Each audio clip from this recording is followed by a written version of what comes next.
Miss Monique Samuels, thank you so much for speaking with me.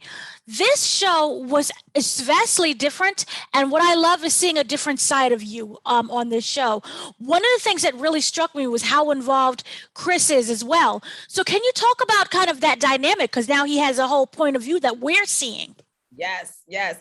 Oh my God, you're getting so many points of views that viewers have never seen before. I like to liken it to me being put into a box. I'm always giving 100%, always open, always giving my all. But when you're being put into a box and you're being edited around and you're only being shown in the light that was basically thought to be shown for you versus what you really are, is very difficult. So now with Love and Marriage DC, not only am I stepping out of that box, but my husband is also having a voice, which they did not have before. So I'm really excited because we're trying to not only help ourselves and we're trying to walk through this marriage and go on this journey together, but we're hoping that by being open and telling our story, we can help other couples who may be going through the same thing, or couples who may look at you from the outside and say, wow, they're so perfect. But then you get to look really into the deep and the dark issues that we may be going through.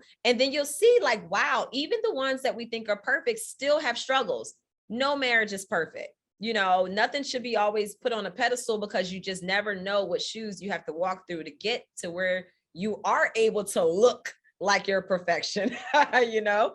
So yeah, I'm honored and just excited about the opportunity to show people the dynamics of a strong marriage. Sorry, I'm muted.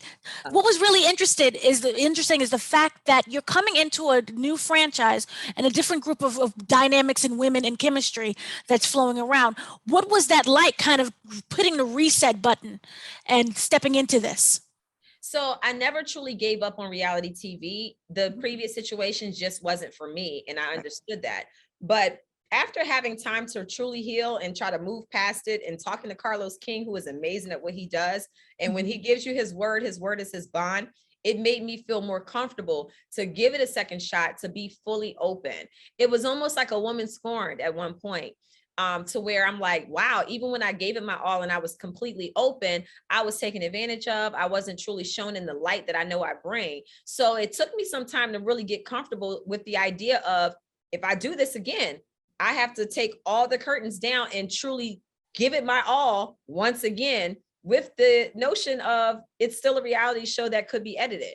But this time, what I love is that even behind the scenes, the production crew was like a fly on the wall. There was nothing contrived. There was nothing like, hey, go do this or go say that. You go in there and go off on her. None of that existed. They showed up and they allowed us to just be who we were. And it made for a great show, a great dynamic. The couples that are joining us have their own struggle, their own story, their own transparency. And it's a beautiful situation, especially when we come together. You're witnessing a journey of couples that need each other, but don't know they need each other. And then as we go through this journey, we become more vulnerable.